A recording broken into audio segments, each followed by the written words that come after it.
Memaafkan dengan sempurna. Ini untuk melepaskan belenggu-belenggu hati, ya. Bisakah memaafkan dengan sempurna? Coba ibu angkat tangan yang sampai saat ini belum bisa memaafkan seseorang di masa lalunya. Coba angkat tangan. 1, 2, 3, 4. Ada lagi yang belum bisa memaafkan seseorang di masa lalunya? Hanya 4 orang kah? Coba angkat tangan yang sampai saat ini punya kesulitan untuk memaafkan seseorang di masa lalunya. Silahkan. Tidak akan saya tanyakan, tidak akan saya doakan, insya Allah. 4, 5, 6, 7, 8, 9, 10. Bapak-bapak ada nggak Pak yang punya masalah tidak bisa memaafkan? Ustaz, ya. 11. Ada lagi? Ya, Masya Allah. Ada lagi yang belum bisa memaafkan seseorang di masa lalunya? Ya, ada sekitar 17 orang ya. Baik, nanti akan saya tanya lagi ya. Yang tidak mau angkat tangan nggak apa-apa. Tapi nanti ketika saya tanya jawab dalam hati ya. Jadi sementara yang jujur hanya 17 orang. Baik. Atau saya sekarang angkat tangan yang sedang punya masalah apa saja, angkat tangan. Yang sedang punya masalah, yang dirinya dalam masalah, coba angkat tangan. Baik. Berapa? Nggak apa-apa. Masya Allah, jujur itu keren loh. Jujur itu keren. Ya, silakan. Berapa? Ya. Oh, jangan semuanya dong. Saya ngeri ini lihatnya. Baik, sekarang turunkan tangannya. Bapak Ibu, semua orang punya masalah. Dan semua orang menganggap masalahnya paling besar. Egois, jangan pikir saya nggak punya masalah loh, saya juga punya. Tapi bagaimana menyikapi masalah tersebut, itu dia intinya. Nah sekarang khusus untuk 17 orang yang tadi, termasuk antum, termasuk bapak, punya seseorang di masa lalu yang belum bisa dimaafkan. Ini, ya, ini belenggu Pak, belenggu ini harus dimusnahkan. Kenapa? Pada intinya semua orang itu baik, percaya nggak? Semua orang itu baik, cuman ada setan yang membisiki kejahatan. Artinya ketika dia berbuat jahat kepada kita, yang jahat itu bukan orang itu tapi setannya. Setan yang di dalam manusia tersebut. Jadi orang yang harus kita kecewakan itu, bukan orangnya tapi setannya. Kecewakanlah setannya dengan berbuat baik kepada orang tersebut. Selanjutnya masih ada yang selanjutnya setelah kita bisa memaafkan, kita membangun niat untuk menetapi ya. Menetapi hati yang bersih, hati yang fokus. Kemudian mulai belajar sabar, ya, karena sabar itu tidak ada batasnya Pak. Setelah kita meniatkan sesuatu, meneguhkan niat itu akan diuji lagi, ya, akan diuji lagi. Jadi sabar itu tidak ada batasnya ya. Jika sabar itu mudah, tentu semua orang pun bisa melakukannya. Ya. Padahal Allah berfirman orang sabar itu disayang Tuhan. Kenapa nggak mau disayang Allah? Karena susah sabar itu. Ya. Jika kita masih berkata sabar itu ada batasnya, artinya kita memang belum bisa bersabar. Ya, baik. Berikutnya adalah kita mengupgrade diri ya, meningkatkan kualitas diri, kualitas ilmu, kualitas iman dan kualitas amal kita. Yang berikutnya taat kepada hukum syariah, kemudian mengetahui dan mentaati ya, seperti para malaikat ya.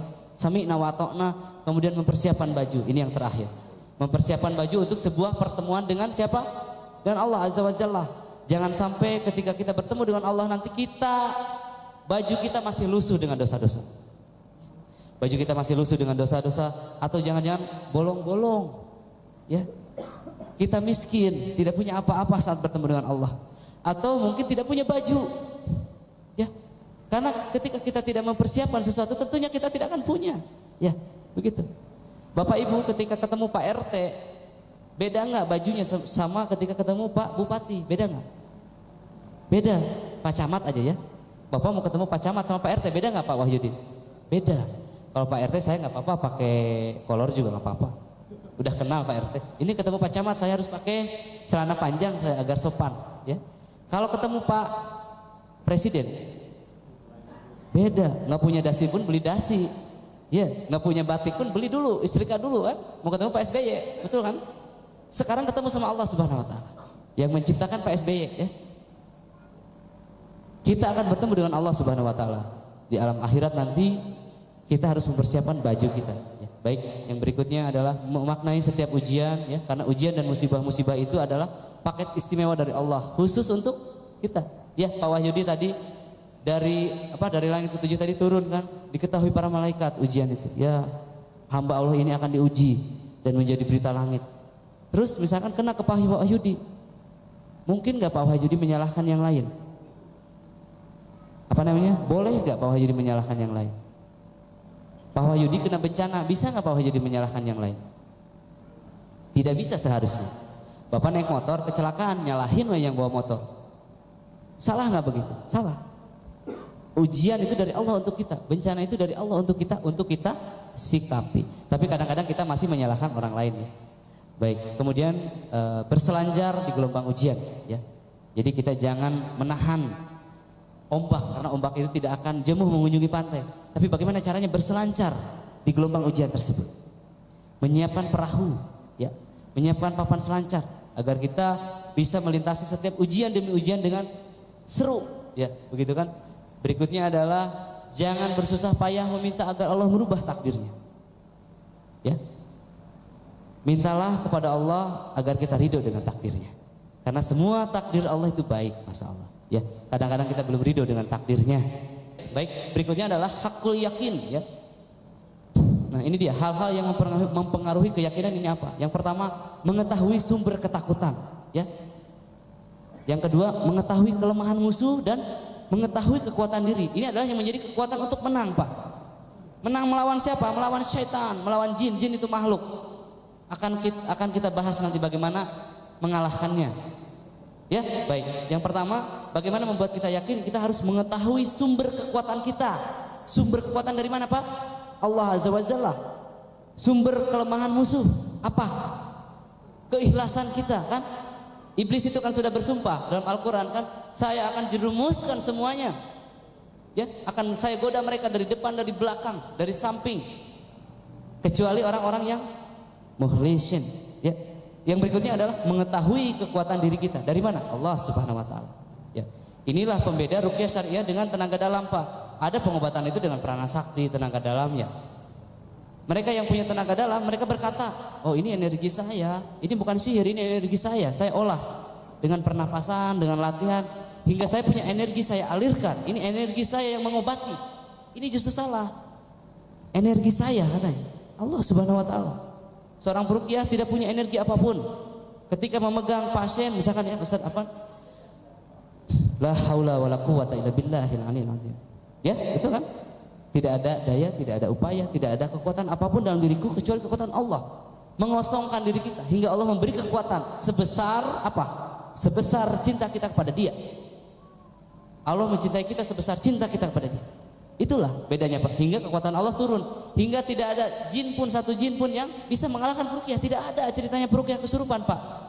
Bismillahirrahmanirrahim. Assalamualaikum warahmatullahi wabarakatuh. Bismillahirrahmanirrahim. La haula wala quwata illa billah. Perkenalkan, nama saya Solihun. Asli saya itu dari Cilacap. Sekarang tinggal di Rembang, Jawa Tengah. Lasem tepatnya. Saya mau berbagi cerita dengan bapak-bapak dan ibu-ibu dan saudara-saudara yang ada di sini. Saya dulu pernah menjadi seorang praktisi, bukan sebelum ruqyah ya. Jadi saya dulu pernah belajar ilmu namanya kebatinan selama 2 tahun. Selain ilmu kebatinan, saya juga mengamalkan wiridan-wiridan yang tidak sesuai dengan yang diajarkan Rasul ya. Wirid apa aja, Ustaz? Itu yang pertama itu ada, saya agak lupa ya, saya ingat karena sudah lama. Yang saya belajar itu satu ilmu apa namanya kebatinan, yang kedua itu pernah mengamalkan puasa mutih selama 7 hari untuk mendapatkan ilmu saipi angin ya. Saipi angin ya. Saipi angin. Terus yang ada juga ilmu kebal. Banyak sekali, Masya Allah. Jadi dulu kebal antum ya? Ceritanya belum sempat saya buktikan karena saya masih penasaran ya, apa benar ilmu itu benar-benar ada. Ternyata dalam pencarian itu saya terjerumus lagi. Waktu di Purwakarta saya diisi lagi, maaf ya, ini diisi oleh yang yang notabene sebagai ustadz yang mengajar ngaji, ya saya juga tadinya nggak percaya. Saya diisi lagi di rajah ya, di bagian belakang, di punggung, di tangan, Dirajah ya. di rajah ya, di punggung, di tangan. Nggak tahu di kumat kambit baca doa apa, saya nggak tahu. Terus saya bayar maharnya kalau nggak salah seikhlasnya. Saya dulu lupa dikasih berapa, cuma seikhlasnya dia bilang. Terus lama kelamaan emang ilmunya itu bagus ya. Ya dia sering bikin kita rajin. Awalnya kita rajin ibadah, sholat malam, bangun malam, sholat pokoknya diingetin terus gitu dalam hati gitu. Suatu saat itu muncul ada yang aneh. Anehnya apa? Setiap kali masuk masjid itu doanya dalam hati ya, masuk ke WC. Dan kebalikannya, masuk WC doa masuk masjid. Masya Allah. Ini saya bingung, ada apa ini? Ada apa? Benar saya mencari. Alhamdulillah ketemu. Waktu itu ada majalah Hoib ya, dulu aja majalah Hoib. Ya. Majalah Hoib. Saya cari infonya, ternyata ada di Jogja, di Kota Gede, bersama yang Ustadz Fadlan ya, Ustadz Fadlan LC. Abu Yasir ya. Di sana saya diruqyah sama Ustadz Fadlan. Ya. Sekitar mungkin ada 5 peruqyah ya yang meruqyah saya. Awalnya 1 karena saya berontaknya Masya Allah. Saya tahu saya itu berontak, coba saya nggak bisa mengendalikan tubuh ini.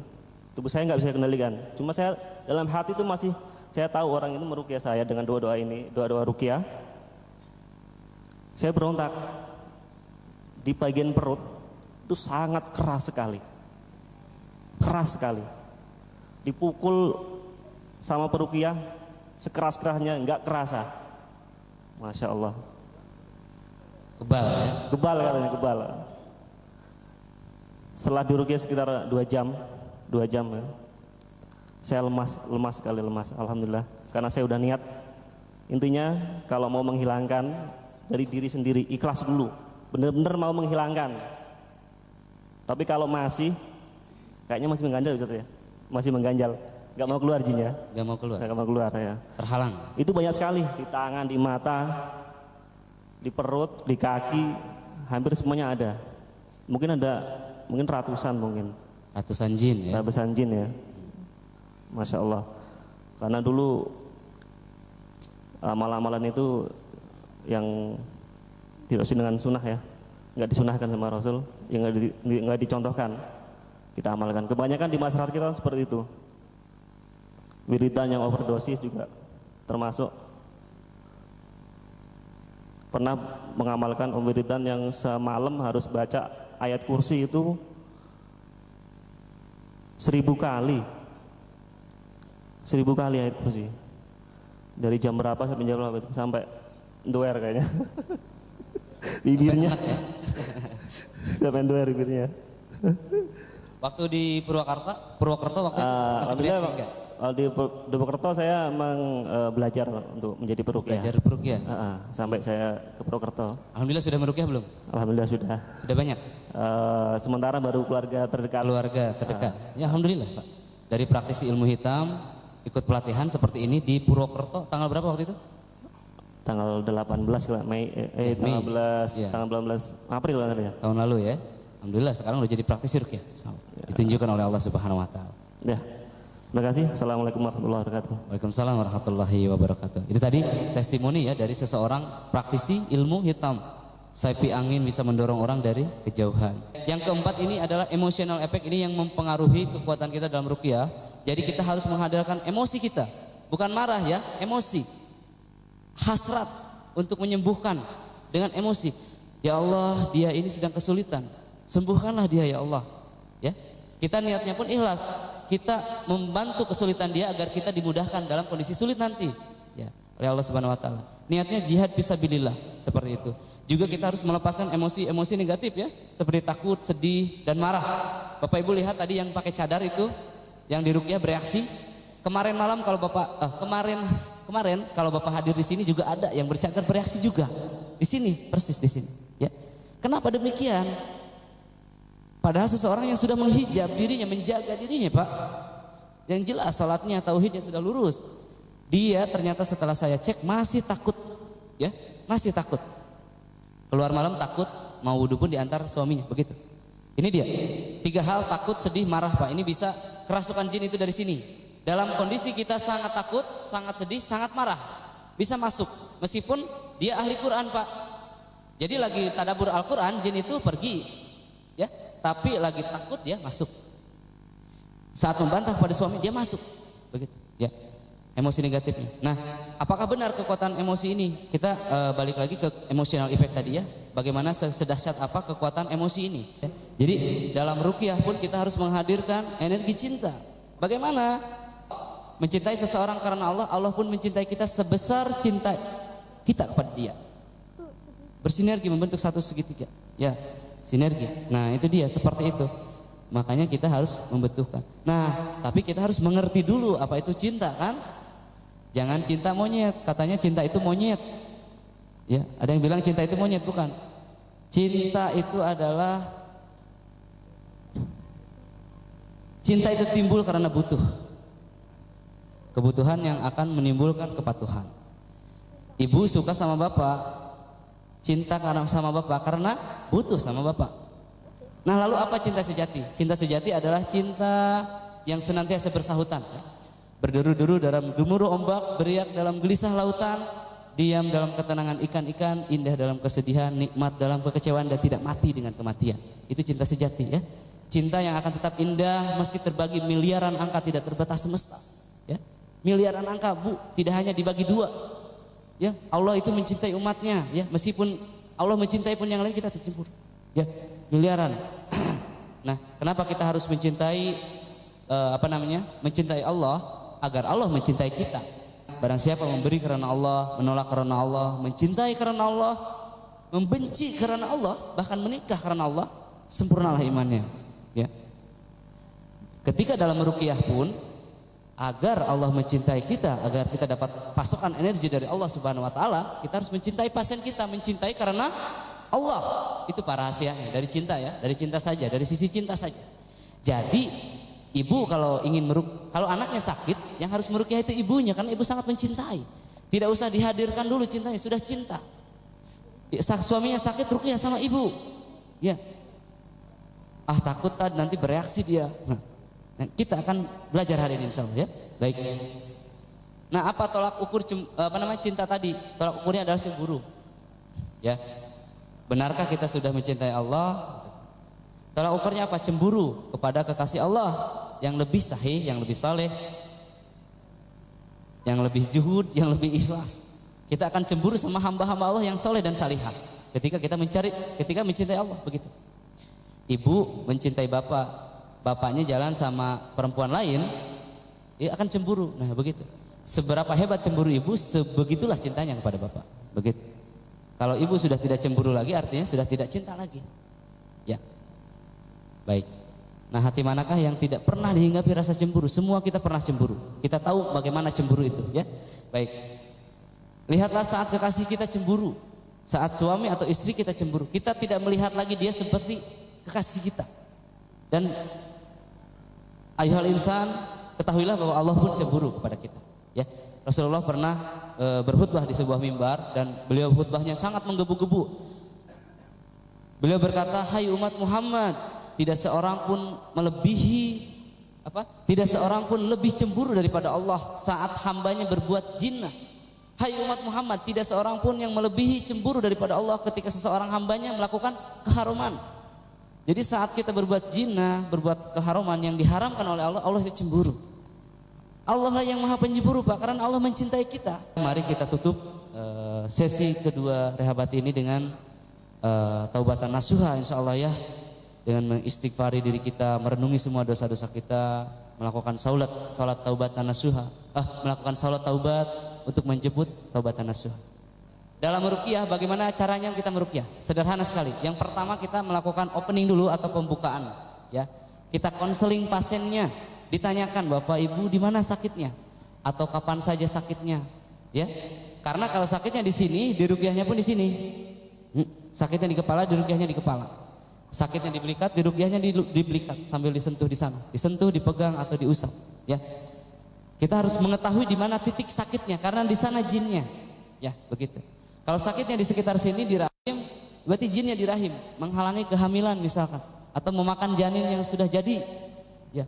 Ada kisahnya seperti itu. Kalau kista miung di sini ruqyahnya di perut. Kalau mah di lambung ruqyahnya dipegang, ya. Kalau misalkan yang lain-lainnya juga sama, ya, sama. Kalau misalkan cemas di dada dipegangnya, ya.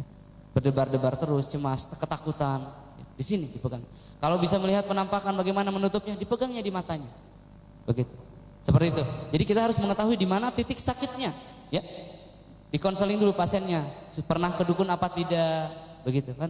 Sudah dibuang belum benda-benda yang mengandung kesyirikannya, begitu, ya.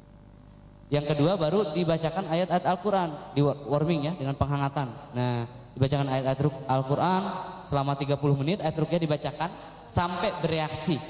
Kalau baru 10 menit sudah bereaksi, bisa kita eksekusi langsung. Eksekusi itu disuruh keluar jinnya. Ukhruj ya Allah, keluarlah musuh-musuh Allah. Bisa sambil ditepuk. Keluarlah musuh Allah, keluarlah musuh-musuh Allah, keluar kalian, keluar. Ya, begitu.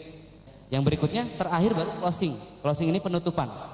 Ya, jadi setelah diruqyah, setelah muntah-muntah, kita harus melakukan closing. Tausiah lagi pasiennya bagaimana agar jinnya tidak masuk lagi. Apa amalan-amalannya? Dipagari dengan zikir-zikir yang benar. Dengan rutinitas zikir yang benar. Ya, begitu. Hanya sebegitu, hanya 4 tahap, ya. Pertama apa tadi? Pertama ada opening, warming, eksekusi dan closing. Ini adalah garis besarnya aja, ya. Secara garis besarnya aja. Nanti kita akan pelajari mungkin di akhir, ya. Begitu juga dengan dengan self healing. Ini adalah pengobatan diri sendiri. Jadi Bapak bisa melakukan ruqyah mandiri. Saya malu di ruqyah, misalkan. Bisa mengobati diri sendiri. Ada 10 teknik nanti yang akan diberitahukan. Ini akan saya terangkan terakhir kali nanti, ya, mungkin sekitar jam 4 atau jam 5 setelah materi ruqyah syariah, ya. Berikutnya, dan semua materi ini ada di buku kecil tadi, ya, di sana ada di diktat, bisa dipelajari. Jadi tidak usah mencatat, hanya catat yang penting-pentingnya saja. Baik. Ya, jadi sekali lagi saya simpulkan dalam materi rehab hati tadi, pada intinya semua orang itu baik, Pak, ya. Yang jelek itu setannya. Maka mari kita kecewakan setannya, bukan kecewakan orangnya. Jangan mengeluh di tempat-tempat umum, di Facebook, Pak, ya. Ya. Karena pada intinya wajah pribadi seorang beriman itu sejuk dan menyejukkan, tenang dan menenangkan, ya. Ketika kita marah, ketika kita emosi, itu ingat siapa? Syaitan, ya. Baik, kita akan memasuki ke materi yang kedua.